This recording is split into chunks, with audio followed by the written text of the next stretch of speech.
everybody. Welcome back to our program. Next, we have an important discussion on Afro hair. As you know, our event is called Good Hair Day. So each year we've had something to do with hair, whether it's been workshops or hair talk, or we've even had braiding competitions. But this year we decided to give you a chance to discuss with some Afro hair experts in Finland. And so without further ado, Akunna, I will let you introduce your panelists and have a great discussion. Thank you, Saida. We were just talking backstage that this is the first time we're actually having a panel on hair, which is quite interesting that we've done 6 events, and this is the first time we're actually discussing with professionals in the area about our hair. And having a conversation about it is, I think, super exciting, because before we've had lectures and such, but actually like people talking about their craft and our hair hasn't happened before. So I'm super excited to have you here and have this discussion with you guys. And I was just telling them that they were like our first people that were like, okay, we need to have these people in this panel. Like, these are the people who in Finland know hair and can talk about it. So I'm very excited to have you here. Thank you. I'm gonna start with, you can introduce yourselves really quickly. You can define yourselves however you want, but just a quick, some people might know who you are, but some people might not know. So maybe, Jessica, you would like to start and just introduce yourself. It's on. Oh, okay. Yes, my name is Jessica Ebroime. I'm a hairdresser here in Helsinki area. I've been doing hair for maybe about 4 years or so, like officially in the salon. I'm also a mother to a teenager. I'm also one of the co-founders of Afro Academia, so if you're familiar with that, a great resource for Afro hair care needs and products and services, constantly being developed and grown, but great place to check out. And also we do a lot of work with Good Hair Day. I've been involved with Good Hair Day events for quite a few years now, and it's just been really nice to see how they've grown and developed the whole event and everything that it brings to the community. Yeah, I think that kind of covers everything. Thank you, Jessica. Thank you for being here. And Harriet, would you like to introduce yourself? Thank you. I'm Harriet Aryenda, and I'm from Natural Beauty Shop, Finland. And I have been doing different kinds of works with Good Hair Day since they started. You've really developed a lot, and you've done it really well. So thanks to you, Good Hair Day, and all the organizers of Good Hair Day. I've been owning Natural Beauty Shop Finland for 8 years now in Finland, and I have a lot of work with hair. Thank you so much. Thank you. Welcome. So good to have you here again in Good Hair Day, but in a different way than before. Yeah, thank you. And next, Meri, would you like to introduce yourself to our audience? Thank you for having me here. So I'm Meri Milash. I am professionally a hairdresser, but right now I'm working as a stylist, and I do podcasts, and I do all kinds of work that is just too hard to explain right now. But yeah, so I have always been very much in love with my curls, and I think I have embraced it always, and that's where my, love for it comes. And for years I've been trying like different kinds of techniques and products, and I'm happy to share these things to the rest of the Afro hair community. Thank you. And next, Jessie, would you like to quickly introduce yourself to our audience as well? Yes, my name is Justin. Everybody knows me as Americano. Been a barber 10 plus years. Generally, I just feel that a haircut and a good hairstyle will change your outlook of life, like more confidence, and that's just how I feel about it. Thank you.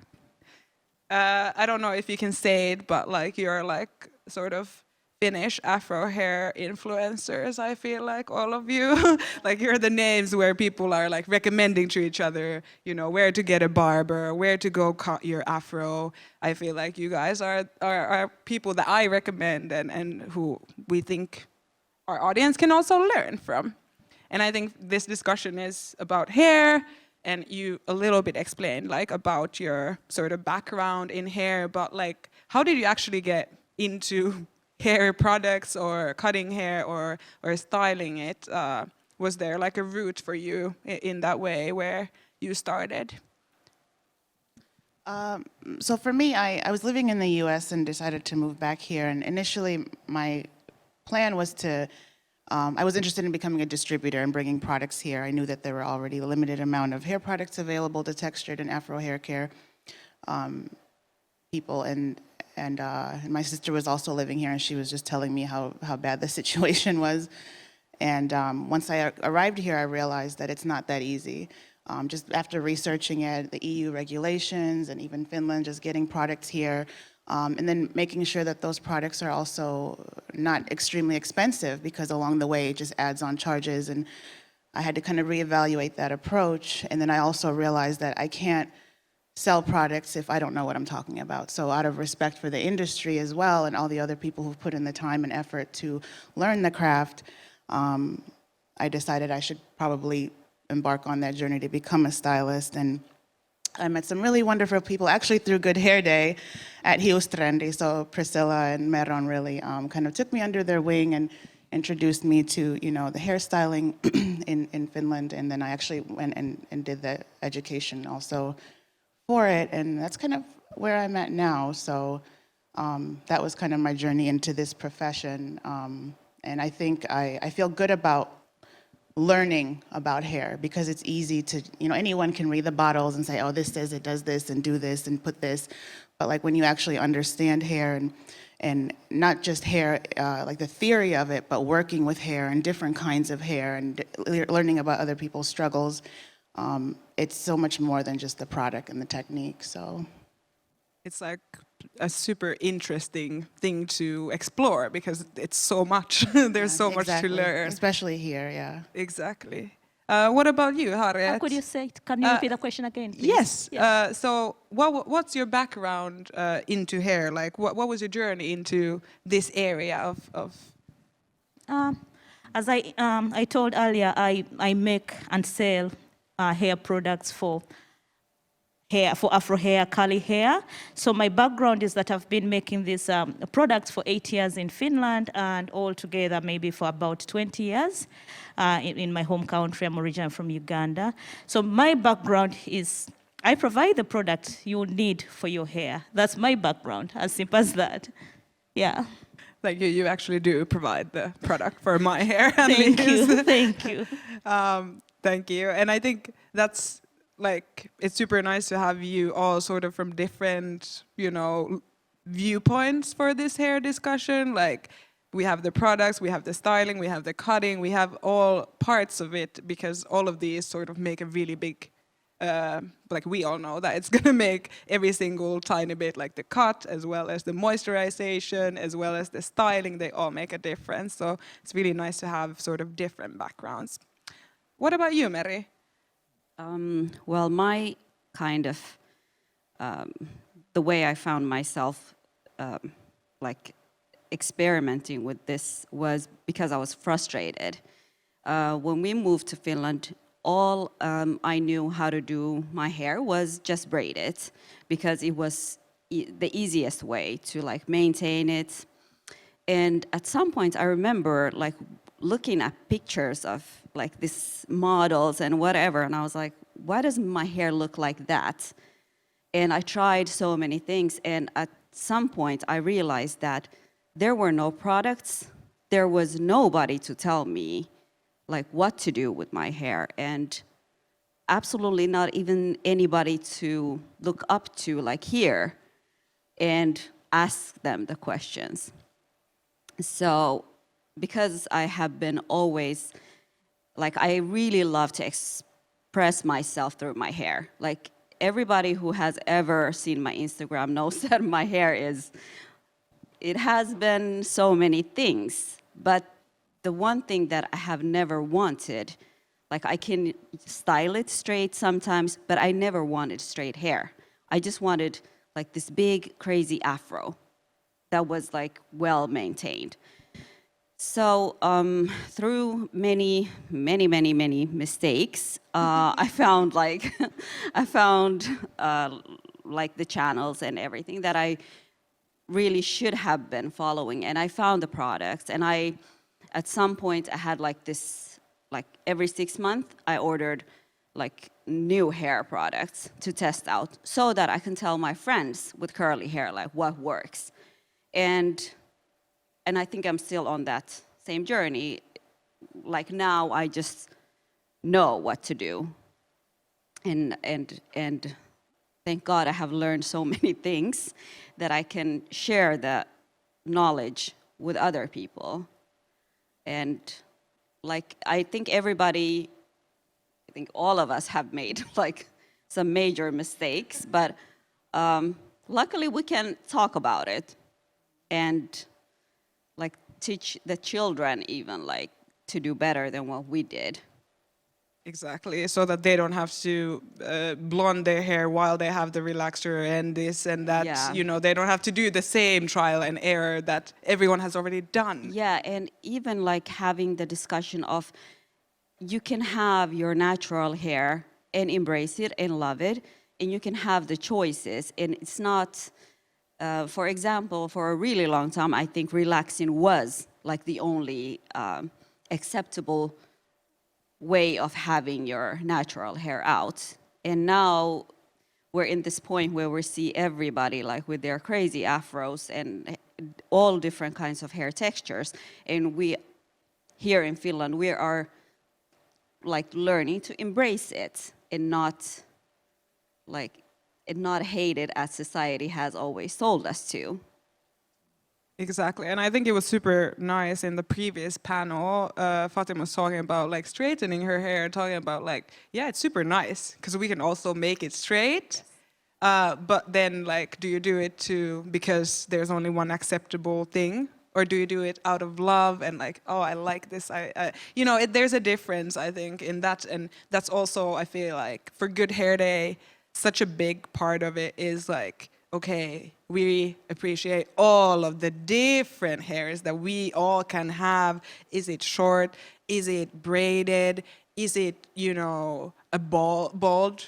Like, that's cool. I think, we can do so many different things, as well as, having wigs, experimenting with all kinds of, extra sort of things that we can add and take out. And I think that's really such a beautiful thing. And sometimes, like now we're talking about Afro hair and that sort of natural hair, but I think this is the space where we sort of respect all of it and all of the different choices that we can make. Yeah, and knowing that we have the knowledge to maintain our hair just the way we want it, because I don't want to judge anybody if they want to have their hair straight.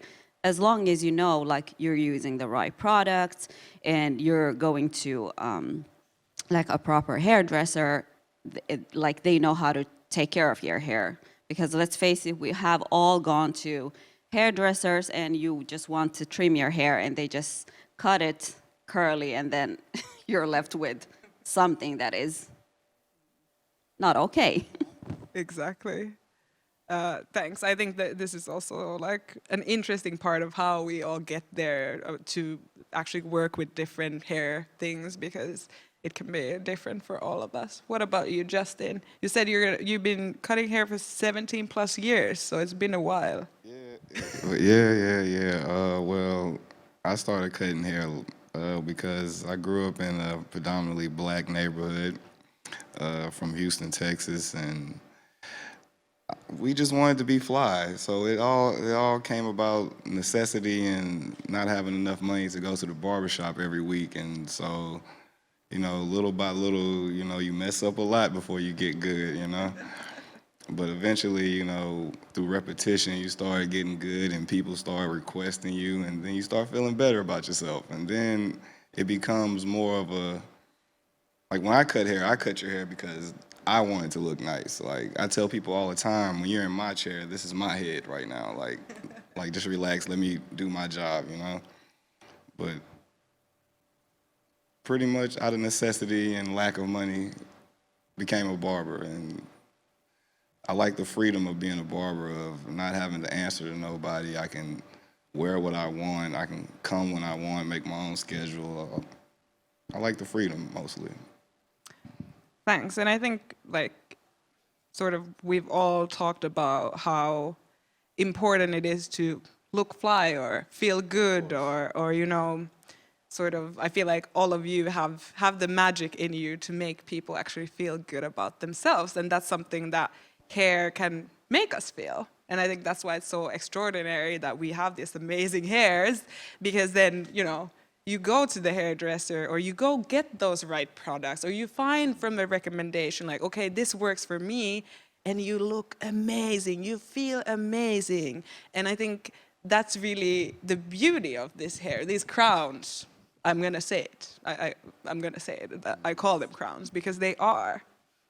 I just want to add, I think also, I mean, aside from obviously the craft and what we do, I think like, I have some amazing clients. Like, I get so much out of my clients as well, like the conversation and that moment, and I can tell that some of them also like leave, like it's like seeing a friend. And no, you know, we don't have to like hang out outside of it, but in that moment, whether it's, you know, 45 minutes or several hours, like it is a whole session. And I feel like that's part of just the culture even, and I love that that exists here. And I feel like even in your shop, like I've never just been in and out of your shop when you're there. It's like I'll come in to get something, and then we're there for like at least 30 minutes talking and catching up. And I think it's such an important part of our hair culture. I don't necessarily know that that exists in other like salon culture in Finland, at least not in the spaces I've been in. It's very like routine and kind of get in, get out. And I don't, like I said, I can't speak for all the salons, but I know that in the salons I've worked at and with my clients, those moments are really, really important to me. So. Exactly. But I feel like you guys create the kind of safe space. Like everybody can come and talk about like the hair experiences you've had, because that is what we do. Like, for example, when I'm sitting at Meron's chair and she's braiding my hair for 12 hours, we talk about everything. And we talk all about for example, like there is like all of us have like this trauma of like people like talking about your hair, touching your hair, and making you feel less because of your hair. And those are the spaces where you can go and just be yourself and feel safe. I have to add this on, yeah. This safe space in Afro hair is actually not a new thing. It's also from our ancestors. When back home, for example, when women want to talk something, they gather together, they do each other's hair, talk everything, family, work, farming, everything. That's the only time they come together as women, as men, as children, talking different issues. And I'm glad that this culture is now here in Finland. Just as Jessica said, that when you go to Meron's place, or your place, or Jesse's place, or my place, or your place, you don't just go in, come out. No, we are all human, we are there for each other, and we are a community. And this is what we are, and we are making us stronger. We're taking up the space. Thank you. Yeah, I think it's like, at least just from my personal experience with my hair, the salons, I've been privileged to go to salons only where people know what to do with my hair. I have no trauma of going to the salon and them being like, oh, we can't cut this, or we don't know how to deal with this. And I feel like that sense of, you know, especially for a kid growing up, like going to the salon and having that 2 hours of peace and understanding and belonging, and someone like not looking at you with a weird thing, and at the same time they are taking care of you, you know, which is like a combination of being seen and taken care of at the same time. Like, it's such community care doing hair, you know. Of course, like we said, you ain't leaving anyone, like letting them leave out of your shop looking not fly, but also the sort of care that, you know, is put into something so intimate. It's so intimate. Our hair is like attached to us, and someone touching it, or even like Harriet recommending products for someone who comes to the shop, and you have to sort of see like, okay, what is this hair like? So I can recommend actual products that are gonna work for your hair. It's intimate. You're there, you know, like an individual is sort of letting you into their personal space. And I think that's why it's so like beautiful also that you guys are saying like we also get so much out of this, because it is so intimate and you are getting a lot. Those interactions are not just meaningful, but sort of required for survival even, I would say. And those can give you that, I don't know, peace would be the word that I use for my sort of, my hair story, is the fact that, you know, every 2 weeks I would go get my hair braided and fall asleep every time, apparently. I still don't, I don't admit to it. But, you know, having like a nice memory with your hair can really push it quite far. And at the same time, in the previous panel, there was, you know, discussion about this sort of, especially if you're mixed, this sort of being of, okay, like straightening your hair or putting it out. And what I've heard since I started wearing my Afro is actually people telling me that I'm confident because I have my hair like it grows. And this is the sort of, you know, it's very interesting how hair and our identity and personality, like you said, you are expressing your personality and your creativity through your hair. And we are expressing some things, but then sometimes they're misinterpreted, I would say. But, you know, back to sort of this community care idea, I think, Harriet, everyone calls you Sunshine of Hämeentie. Like you're doing social work there. You're doing social work there and helping out people, like Jessica said, you know. Then you're there for 30 minutes talking, and I'm always like, no, don't give me this. I need to buy more from you because I want to support you. But I think it is those safe spaces and safe people. I think the individuals do matter as well in creating these spaces. And when we, you know, think about sort of these safe spaces, I feel like those are also the spaces where you get to sort of debunk the Afro hair myths that are online, or you hear like there's so many things that sort of you as professionals can sort of be like, no. But do you have any of these sort of hair myths or Afro hair myths that you come across that you're like, okay, this needs to be stopped? I think the biggest one is that you can't grow long Afro hair, which is, I don't know where that even comes from. Like all of the internet is full of people like with long afros. Just because it shrinks doesn't mean it's not long.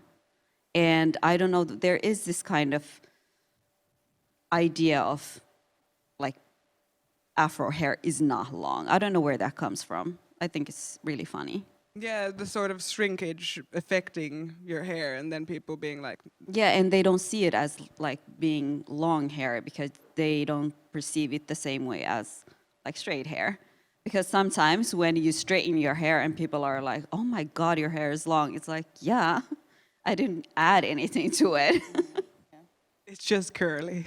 It just goes like this. It doesn't go straight down. Yeah, I think that's definitely one myth of this like long Afro hair.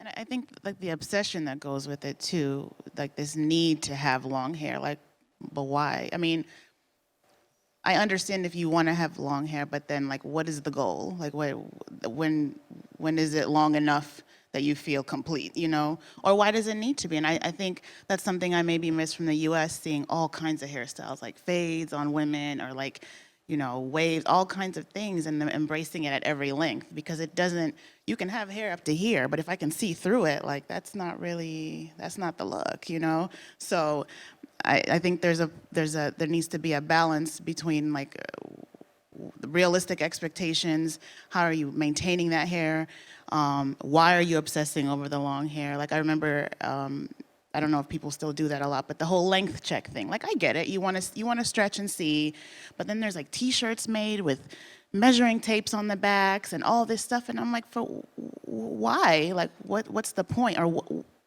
I don't understand. What are we comparing ourselves to?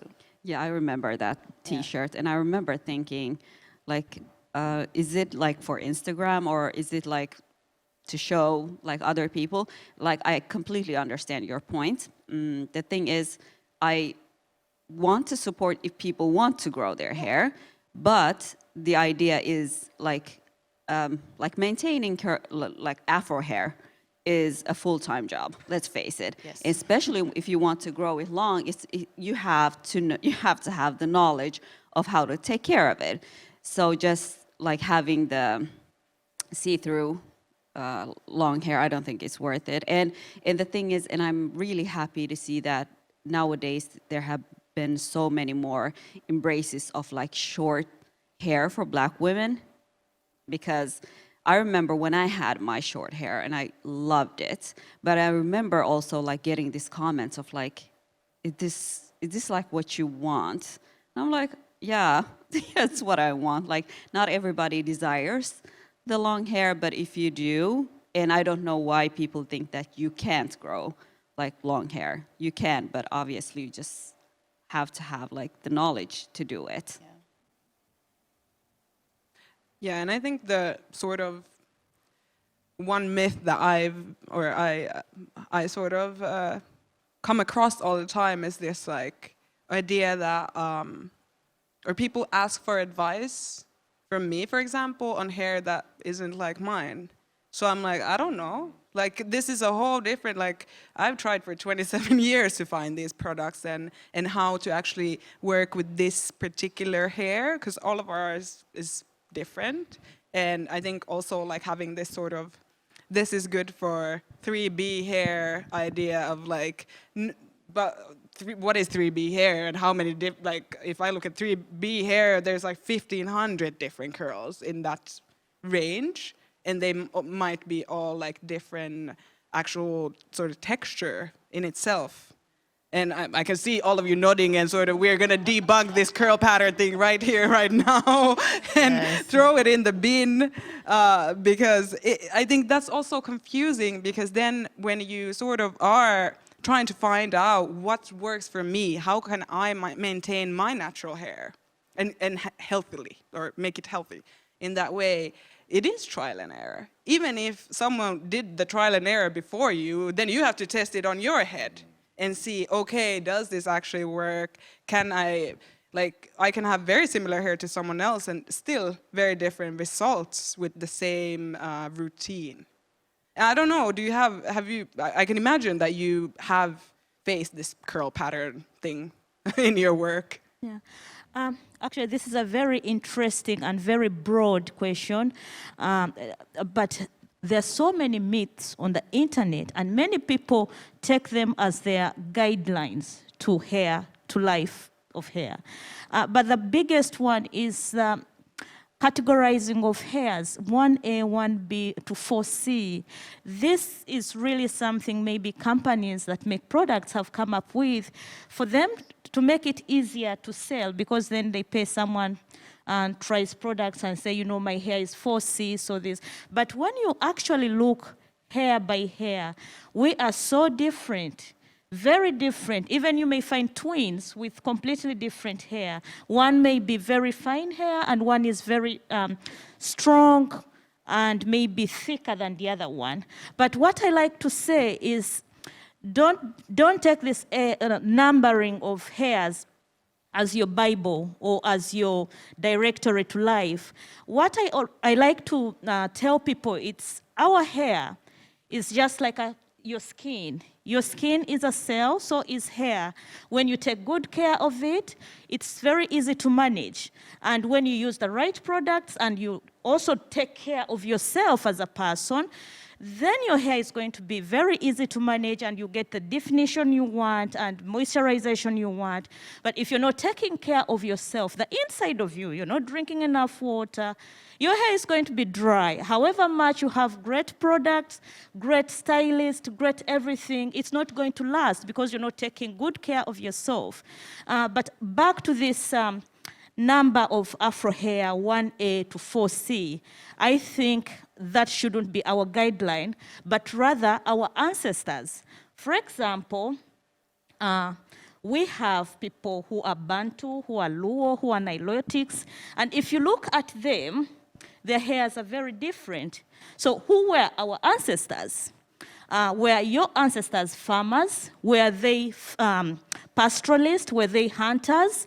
If you look at someone who is from a pastoralist, how do you say, pastoralist kind of ancestry, their hair is softer.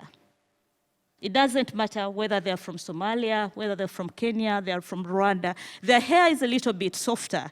But when you look at them, you're like, oh, that's 4C, which is not true. It's thick, but when you touch their hairs and understand them better, it will be softer. And then if you look at people who are like hunters, like for example, South Africans who, I have to remember the tribes, the hair is much thicker. Like if you touch it, it's much thicker. I don't know how this has, how it relates with hair, but it's much more easier to follow this and to know your needs. That if I take care of myself, inside me, my hair is going to be easy. We always follow YouTube videos, and we see these perfect curl definitions. Then we try out to get these perfect curl definitions, and then we get disappointed. How comes I don't get that? You know, how comes I don't get like Meri's hair? We have different ancestors. We just have to embrace what we are. You know, we just have, her ancestors were different. So what she got from them, the DNA passed to her is not the same as mine. So however much I will use the products she uses, do the same routine, my hair is not going to be like hers because our makeup is different. Here in Finland, I have seen, I think they are from Karjala. They are blonde, blue-eyed with Afro hair.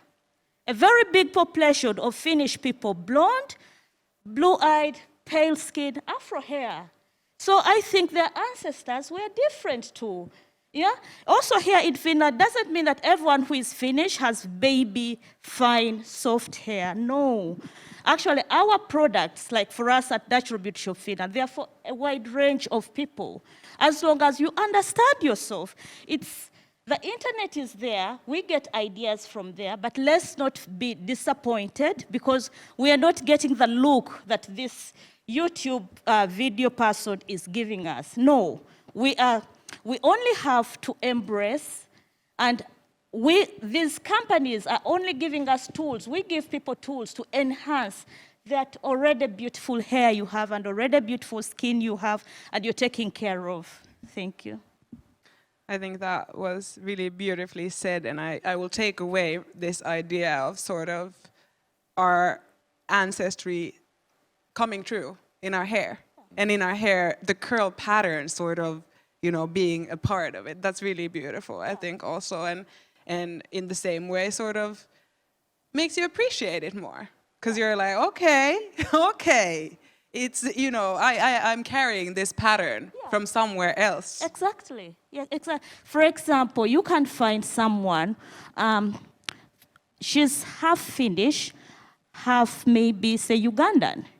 The hair is very different. Then you find someone is 100% Somalian. And you find that her pattern, the curl, comes very different to this person. So it's all about this DNA passed through to this person and how their hair is, not that they're using the wrong product or they're doing something right. Sometimes it's our ancestry that we have to embrace and love. Thank you. That was really nice. I think when we're sort of looking at these myths, whatever they are, I think the patterns definitely is one thing that we've talked about, and we're telling you now, like, you can keep them as guidelines if you need a guideline in the start. But after that, it doesn't really matter. And I can say, like Jessica's seen my hair, there's like 5 different curl patterns here. So what am I even supposed to take? Like, if it would be like one hair is one curl pattern. But many of us in our scalp, we have different parts that are, you know, much thicker or much looser, or even don't really go curly. They just go fuzzy. So even in one head, if there are these curl patterns, they can be different. So we're gonna collectively decide to put it away now, because I think that's something that if you are getting into how do I maintain my hair, you're growing your afro out, you're like, okay, let me start. That's something that you're gonna, like, that's the first thing you're gonna find if you go to the internet and you're like, how do I take care of my hair? It's like, first, find out what is your curl pattern, and you're like, no, don't do it.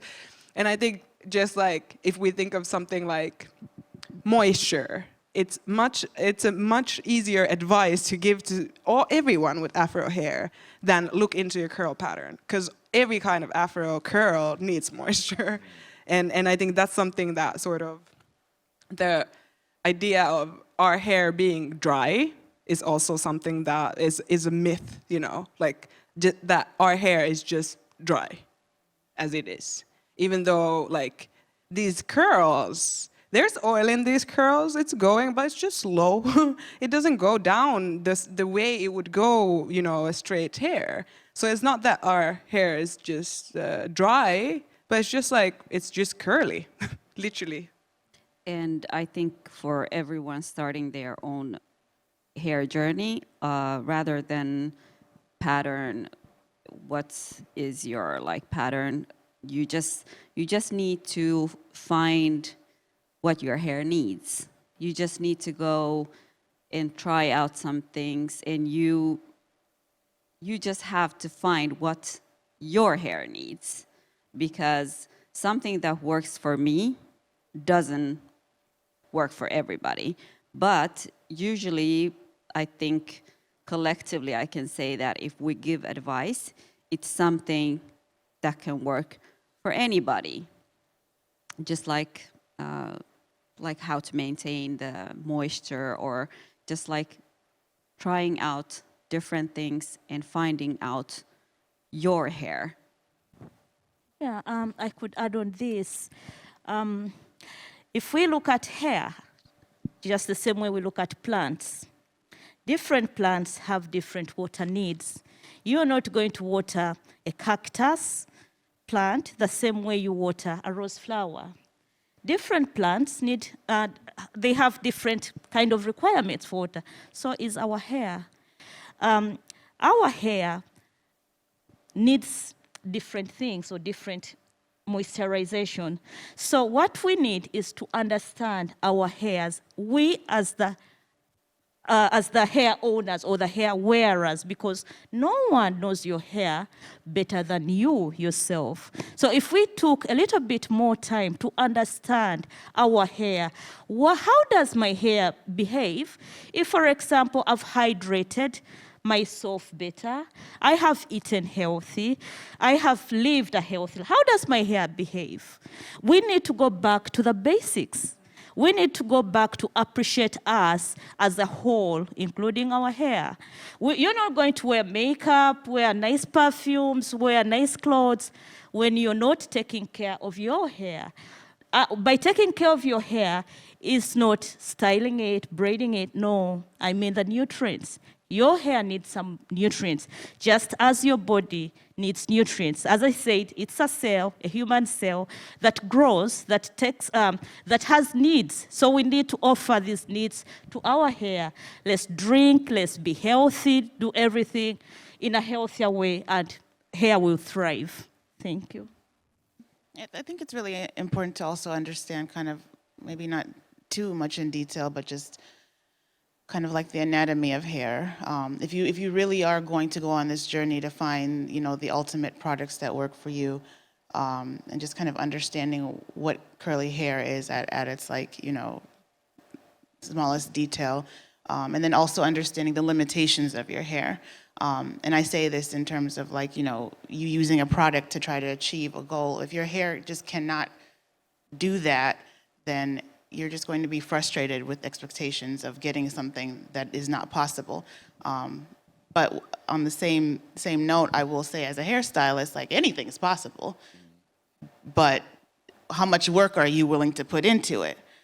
So if you show me a picture of this, you know, perfect curl, and I can tell you like, well, your hair doesn't do that, but let's look at options that, you know, that are manageable for you at home, something that you won't get frustrated with after doing 2 times, and that are realistic for the amount of time you have dedicated to your hair.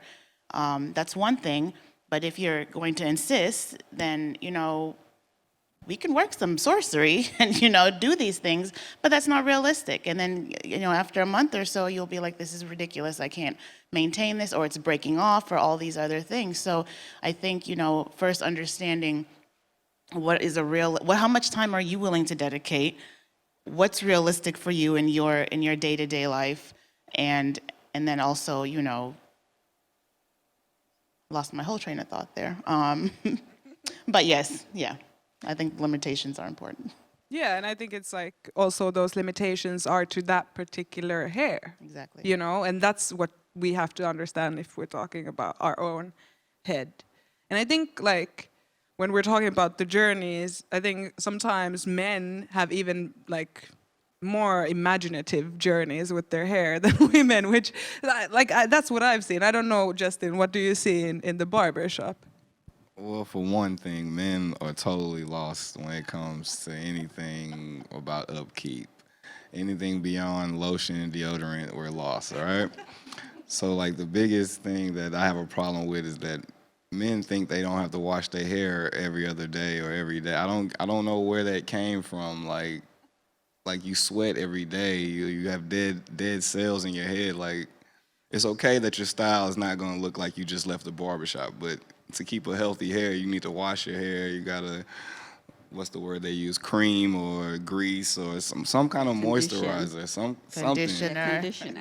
Exactly, No, the moisture. What? The moisture. But that's what I'm saying. When Why I say don't- wash your hair, I thought that was already known, wash and No. condition. What Okay. what is? I asked so And many another men. thing, you can't use body wash. No, As stay shampoo. away. No, No, please, don't no, wash your. no. Can I curse? Can I say a bad word? I don't know. Don't wash your hair with the same stuff you wash your Yes, ass with. amen. Okay? Please Can we no. just? Hey, Can I'm we? You telling know? you. And another thing, I'm sorry, I just have to say this. Oh, Sorry. man. I hope, Sorry for the kids listen, and Head and families. Shoulders is not for us, okay? I don't know who needs to hear this, but I'm saying it now. Like, I don't know where the camera is, but I'm talking to you. Head and Shoulders is not for us. We are keeping it real and honest in this discussion about hair. Honestly, we need to. And I think it's honest talk to be like, okay, maybe, you know, beauty standards make it so that, you know, if we're talking about like gender binaries, that women maybe do have this idea of like upkeep and maintain and you know, for our hair. But the fact that, you know, people are not conditioning their hair, even how short it is, it needs to be conditioned. It needs to be taken care of. And I think that's where we come back to this like care or like I got one more. go. And when I'm you ready. do put like, you know, grease, cream, whatever you do after you wash and condition, don't just put it on top. Like that up there is okay. Get it down into the scalp. You understand what I'm saying? That's where everything's growing from, you know? Like the stuff on top is already grew. You got to get the stuff at the bottom, you know what I'm saying? That's just saying it for a friend, not for me. And I want to I want to jump on this because I think tips is something that our audience is wanting from this conversation as well. So I don't know if you have these, like we said, like, yeah, maybe not all of these tips will work for everyone. But in general, do you have some tips that you think, okay, well, wash it, condition it? No, that's general. Yeah, exactly. But Wash and condition I is for think we have everybody. to start with, you know, deep condition your hair. If you have Afro hair, deep condition it. But okay, wash it, condition, deep condition, detangling is a part of it. Like the whole wash day bonanza is for all of us. We need to do it. Even if you have the braids on, you need to condition your hair. Still, you know, these sort of protective styles. They're protective if you still take care of the hair inside it. But do you guys have any like tips? If we're talking about, okay, the basics are covered. We are assuming now everyone's washing their hair, taking care of it, conditioning it, deep conditioning it, leave-in, maybe a leave-in, we're gonna say it. Those are the basics. So what on top of that would you advise people? If there is something that you're like, the people need to know. I think that I will still continue with my talk. I think that one of the best remedies for or what to do at home with your hair is that, just as you've said, that conditioning and everything is done, but also drink enough water, as easy as that. It's not going to be too dry. Your scalp is not going to be so itchy if you're hydrated. I have been looking at many children's hair, for example, but my children, when the one who doesn't drink enough, the scalp is much drier than the one who is drinking enough. So drink, put the products, like he said, on the scalp and not just on the bottom. Remember to section your hair and massage through your head when you're putting these products. And love your hair. Anything you do with love grows. Just love your hair. That's the only hair you have. Love it. I think that's gonna be my favorite tip, like whatever tips are coming, the love your hair one. Do you guys have any other tips? Coming back to this washing, so there are a lot of firm believers in not washing your hair with a shampoo. I want to remind people that there is like dirt that you need to wash out. So I do please ask that you remember to wash your hair because you don't want it to be clogged or anything. But the one thing that I highly recommend is using a silk pillow cover, because you've done all the work and put in all the moisture and have done everything good to your hair, and then you go and sleep on a cotton like pillowcase, which is going to absorb everything from your hair, and it's just going to dry it out. So that has been like my one go-to thing that I have done for years and years and years. Yeah, I think that's a really big tip, because I don't think that's something, especially in Finland, that you really hear, that like, hey, use a silk pillowcase or a bonnet, something, or a scarf, whatever you feel like for example, for me, they all like slide out, so I've opted for the pillowcase. Yeah, that's what I do too, but I have like, I put my hair on a pineapple with the silk scrunchie, but I have noticed that for me, it has worked magics, because I used to have like this like breakage in some areas in my hair like years ago, and I remember like thinking all of the silk bonnets and everything, but yeah, if they don't stay in your head, sometimes they don't. And when you wake up next morning, like it's next to you, it's not doing anything actually. So you can always like use double protection just in case.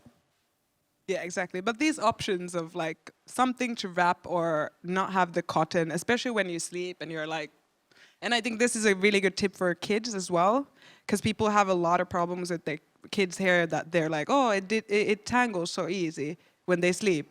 Silk pillowcase is an easy way, I think, for that. I think anything to reduce the friction between the hair and the pillow. So whether it's the pillowcase, whether it's a scarf, whether it's, sometimes I use just nylons. I've been like telling people like, look, if you have nothing else, like a nylon, it doesn't have to be super expensive, but just something to reduce that friction.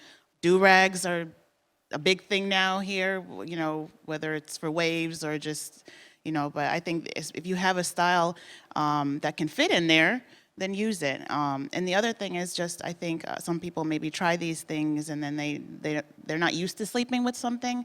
So then I think it's good to find something that you're comfortable with, something that you don't sweat with extremely. And then like with do-rags or anything you're tying up, you don't want to tie it so tight that you wake up with a headache in the middle of the night, because it's, you know, there's nothing worse than having amazing hair and then you just can barely keep your eyes open because your head hurts so Yeah. bad.